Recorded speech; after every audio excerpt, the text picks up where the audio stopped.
मिलिटेंटों ने मस्जिदों में ऐलान किया था कि जनाजे के लिए मत निकले कोई, लेकिन मेरे फादर शहीद हुए जब अजूला ब्रिज हम क्रॉस करने लगे।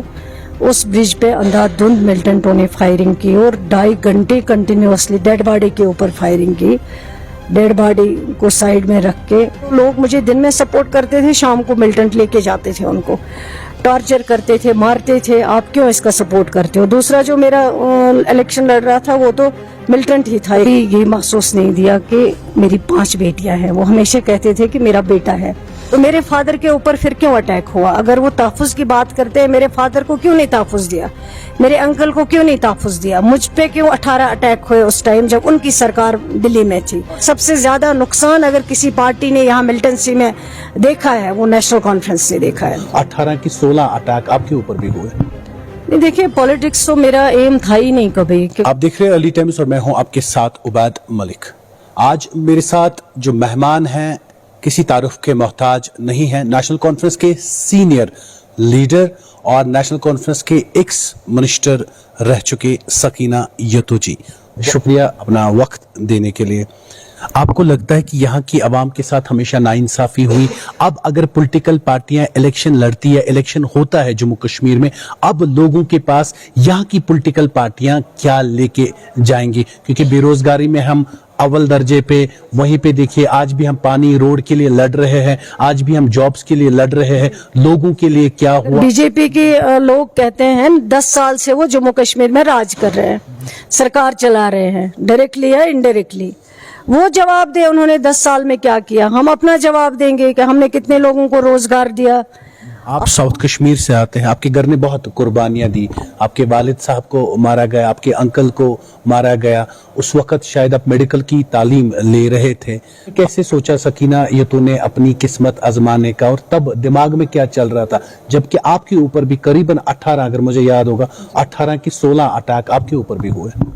देखिए पॉलिटिक्स तो मेरा एम था ही नहीं कभी, क्योंकि मैं एक पॉलिटिकल फैमिली में मैंने जन्म लिया है। पॉलिटिक्स मैंने बचपन से ही देखी है, लेकिन पॉलिटिक्स मेरा मकसद नहीं था। मेरा मकसद था डॉक्टर बनना, और अल्लाह ताला का शुक्र था कि मुझे MBBS में सिलेक्शन मिला था, गवर्नमेंट सीट मिली थी मुझे। GMC भोपाल मैंने प्रेफर किया था उस टाइम, और मैं MBBS कर भी रही थी। लेकिन बदकिस्मती से जो हादसा मेरे फादर के साथ हुआ है, जब उनको शहीद किया गया जम्मू में, जबकि हम यहाँ से चले गए थे। आज लोग बात करते हैं कि हमने लोगों को यहाँ सिक्योरिटी दी है, सिक्योरिटी मीन्स के तहफ़्फ़ुज़। लेकिन मैं पूछती हूँ कि उस टाइम भी बीजेपी की सरकार दिल्ली में थी, यहाँ पे गवर्नर साहब जगमोहन थे, तो आज वो उसका जवाब दे। और जब मेरे फादर को वहाँ जम्मू में शहीद किया गया है, उसके बाद लोगों ने प्रेशर किया है हमें कि नहीं आप पॉलिटिक्स में आ जाओ। उन्होंने कहा फैमिली में से कोई आ जाए लेकिन आना चाहिए, लेकिन मैं तो इंटरेस्टेड नहीं थी। और फादर का इंसिडेंट देखने के बाद तो हम लोगों को बिल्कुल ही नफरत हो गई। हमने कहा हमें इसके साथ करना ही नहीं कभी, क्योंकि हम सब सारे छोटे छोटे थे, अपनी पढ़ाई कर रहे थे। लेकिन लोगों ने बहुत प्रेशर किया है, और उसके बाद मेरे घर वालों ने मेरे ऊपर प्रेशर किया। जब लोगों ने उनके ऊपर प्रेशर किया, उन्होंने मुझे प्रेशर किया कि नहीं आपको आना चाहिए। लेकिन मेरा इंटरेस्ट नहीं था। मैं तो पॉलिटिक्स में हूँ बाय एक्सीडेंटल, मेरा खुद कन्वेक्शन से नहीं हूँ मैं पॉलिटिक्स में। वालिद साहब का जनाजा आ रहा था, हमने ये भी सुना जब उनको कश्मीर लाया गया, उस जनाजे के ऊपर भी अटैक हुआ। जी, जब हम डेड बॉडी को लेके जम्मू से आ रही थी, मैं तो भोपाल से आई थी, मैंने तो अपने फादर को देखा ही नहीं। मेरी सिर्फ 2 दिन पहले उनसे बात हुई थी। उन्होंने फ़ोन मुझे किया था कि मैं भोपाल आ रहा हूँ कुछ दिन में, ईद शायद आने वाली थी। और उसके बाद उनको दूसरी या तीसरी ईद पे उनको शहीद किया गया। उनको मेरे पास आना था, मेरी माँ और उनको। लेकिन उसके बाद जब ये खबर मिली तो मैंने अपने फादर को उसके बाद नहीं देखा, सिर्फ उनकी आवाज़ सुनी 2 दिन पहले, शहीद होने से पहले। जब जम्मू पहुँचे, वहाँ भोपाल से मुझे दिग्विजय सिंह जी, उनकी जो मिसेज थी, उन्होंने मुझे वहाँ लाया। उनके साथ राजेश पायलट जी थे, वो भी थे। और जब मैं दिल्ली पहुँची तो दिल्ली में मैंने फारूक साहब को देखा, और वहाँ मुझे शक हुआ कि नहीं डैडी के साथ कुछ ना कुछ हुआ है, क्योंकि फारूक साहब यहाँ पे है। अगर ये नहीं होते तो डैडी होते, अगर कोई और मसला होता। जम्मू जब पहुँचे तो वहाँ मेरी सारी फैमिली जो थी उनको एयरपोर्ट लाया गया था, और डेड बॉडी को तैयार करके उन्होंने हमारे साथ जो है कश्मीर भेजा। श्रीनगर पहुँच के जब सिक्योरिटी फोर्सेस और हम साथ में थे, बहनें 5 और मेरी माँ, اور میری گرینڈ مدر بھی جموں میں ہی تھی اس ٹائم پہ, وہ بھی ساتھ میں تھی. اور جب برازولا برج ہم کراس کرنے لگے, اس برج پہ اندھا دھند ملٹنٹوں نے فائرنگ کی اور 2.5 گھنٹے کنٹینیوسلی ڈیڈ باڈی کے اوپر فائرنگ کی. ڈیڈ باڈی کو سائیڈ میں رکھ کے سارے جو سیکیورٹی فورسز وہاں ساتھ میں تھے وہ بھی ایک سائیڈ میں بیٹھے, ہم سب فیملی ممبر بھی بیٹھے, اور یہ یہاں سے فائرنگ کر رہے تھے, وہ وہاں سے فائرنگ کر رہے تھے. 2.5-3 گھنٹے انہوں نے ہمیں وہاں روک کے رکھا ہے, لیکن 3-4 گھنٹے کے بعد اور فورسز آئے اور مشکل سے ہم نے ڈیڈ باڈی کو وہاں سے اٹھا کے دمال ہانجی پورا پہنچا دیا. جب وہاں پہنچے تو وہاں آلریڈی ملٹنٹوں نے مسجدوں میں اعلان کیا تھا کہ جنازے کے لیے مت نکلے کوئی, لیکن لوگوں نے وہ چیز نہیں دیکھی, اور لوگ لاکھوں کی تعداد میں اپنے ساتھی اور اپنے لیڈر کو خراج عقیدت کرنے کے لیے وہاں پہ لاکھوں کی تعداد میں لوگ آئے, اور انہوں نے اس ٹائم جنازہ پڑھ کے ان کو الوداع کہہ دیا تھا. والد صاحب آپ کے بہت زیادہ شیخ محمد عبداللہ کے ساتھ تھے, اس کے بعد فاروق صاحب کے ساتھ بھی تھے, اسپیکر بھی وہ رہے, کیبنٹ میں بھی بہت ٹائم انہوں نے دیا.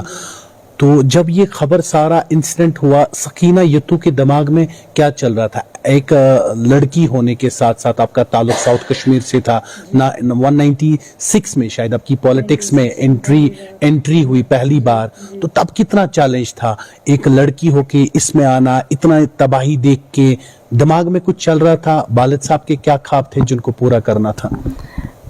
سب سے پہلے تو جب یہ خبر آئی, یہ تو مطلب اس کو تو لفظوں میں نہیں بیان کر سکتا انسان کے, ایک فادر کو کھونا, اور آپ اتنے اٹیچڈ ہو اس کے ساتھ, ایک فادر ہی نہیں بلکہ ایک بہت قریبی دوست, مطلب اتنی زیادہ انڈرسٹینڈنگ ہمیں اپنے فادر کے ساتھ تھے. انہوں نے کبھی, اور جب میں جاتی تھی اپنا MBBS کے لیے, میری ماں ان کو ہمیشہ کہتی تھی اکیلے کیوں بھیجتے ہو, وہ کہتے یہ میری بیٹی نہیں ہے, میرا بیٹا ہے. اس انسان کو کھونا, یہ تو مجھے لگتا ہے زندگی ایک دم رک گئی تھی, سارا کچھ تہس نہس ہو گیا تھا. جو بھی ہم نے خواب دیکھے تھے, جو بھی ہمارا فیوچر تھا, ہمیں لگا کہ سب کچھ ختم ہو گیا. اس کے بعد پولیٹکس میں انٹری کرنا, یہ تو ایک بہت بڑا چیلنج تھا, کیونکہ پولیٹکس کا ABCD تو ہمیں پتہ ہی نہیں تھا, اور ہم انٹرسٹڈ نہیں تھے بچپن سے لے کے. ایون فیملی میں ہم نے پولیٹیکل فیملی میں جنم لیا تھا, لیکن پولیٹکس میں انٹرسٹڈ نہیں تھے. اور میرے فادر کا خود کا بھی خواب تھا کہ میری بیٹی ڈاکٹر بنے اور یہاں دور دراز علاقے میں بہنوں کی خدمت کرے. یہ ایک بہت بڑا چیلنج تھا, لیکن اس چیلنج میں مجھے لگتا ہے کہ سب سے پہلے اللہ تعالیٰ نے جو ہمت دی ہے, جو حوصلہ دیا ہے, وہ میں یقین نہیں کر سکتی. اور اس کے بعد جو فاروق عبداللہ صاحب, مجھے آج بھی یاد ہے ان دنوں جب میرے فادر شہید ہوئے, جب بھی فاروق صاحب جموں آتے تھے اور ایئرپورٹ سے لے کے پہلے وہ ہمارے گھر آتے تھے, اپنی بیٹی کی طرح انہوں نے میری انگلی پکڑ کے پولیٹکس سکھائی. اور اس کے بعد میرے لوگوں نے جو سپورٹ دیا, جو مطلب میرے کیا, جو میرے فادر کے جو مجھے وراثت میں لوگ ملے تھے, ورکر ملے تھے, ووٹر ملے تھے, میرے فادر نے ان کے لیے جو کیا تھا, انہوں نے اس کا جو بدلہ وہ انہوں نے مجھے دیا. جب میں پہلی بار کھڑا ہوئی, جب مجھے یاد ہے نامنیشن بھرایا ہے میں نے, اپنے گاؤں میں گئی, میں اپنے گاؤں میں کم رہی ہوں, فادر کے ٹائم بھی میں زیادہ باہر ہی رہتی تھی, اور لوگوں نے مجھے وہاں پہ کہا ہے کہ اتو صاحب کی بیٹی ہے. ان کو مجھے میرا نام نہیں پتا تھا, انہوں نے کہا اتو صاحب کی بیٹی ہے, اور ان کو اتو صاحب کی بیٹی جان کے مجھے انہوں نے اس ٹائم کھڑا کیا, میرا سپورٹ دیا. حالانکہ اس ٹائم بھی بہت ٹف تھا, ملٹنسی اتنی زیادہ تھی, جو لوگ مجھے دن میں سپورٹ کرتے تھے شام کو ملٹنٹ لے کے جاتے تھے, ان کو ٹارچر کرتے تھے, مارتے تھے, آپ کیوں اس کا سپورٹ کرتے ہو. دوسرا جو میرا الیکشن لڑ رہا تھا وہ تو ملٹنٹ ہی تھا. جو لوگ سوچ رہے تھے خاندان میں جو ہوا, خاندان نے چھوڑا, سکینہ جی نے پکڑا, کتنا مشکل رہا ہوگا آپ کے لیے سفر. آپ کو کیا لگتا ہے کہ آج ساؤتھ کشمیر میں کام کتنا, آپ نے بہت کام بھی کیا, کچھ ادھورا رہا, جو والد صاحب کا سپنا ہے وہ پورا ہوا, کچھ پورا ہوا کہ کچھ کرنا باقی ہے؟ نہیں, ابھی بہت کچھ کرنا باقی ہے, پورا تو نہیں ہوا لیکن کافی حد تک ہوا ہے. جو میرے فادر نے لکیر کھینچی تھی میری کانسٹیچوئنسی کی, انہوں نے ایک ہلی ایریا بنایا تھا, بنگل لامڈ ایریا, یہاں پہ ابھی ذکر ہوا تھا, انہوں نے اس کو نور آباد کے ساتھ جوڑا تھا, वो रोड नहीं था, लेकिन उनका ख्वाब था कि ये रोड बना के नूराबाद की जो सेब की गाड़ी निकलेगी वो डायरेक्ट काजीगुंड रोड पे पहुंचनी चाहिए, हाईवे पे, ताकि इनको कुलगाम से कोई मुश्किलात ना आ सके।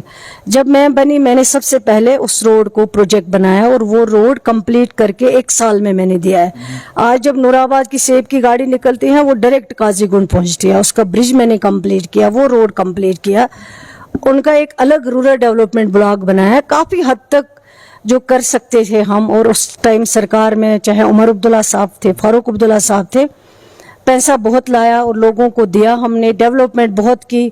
आज जो लोग जितलाते हैं उस चीज को, मैं उनको चैलेंज करती हूँ कि मैं कहती हूँ कि नूराबाद में जितना काम हुआ है हमारे दौरान, उतना काम इन 10 सालों में उसका 1% भी नहीं हुआ। इसी तरह हर कंस्टिट्यूंसी में डेवलपमेंट अगर हुई है वो नेशनल कॉन्फ्रेंस की सरकार में हुई, उनके एमएलए ने की है, उनके वर्करों ने की है। और जी, आखिरी सवाल, मुख्तसरन सा जवाब चाहूंगा, नेशनल कॉन्फ्रेंस को साउथ कश्मीर में आप कहाँ देखते हैं?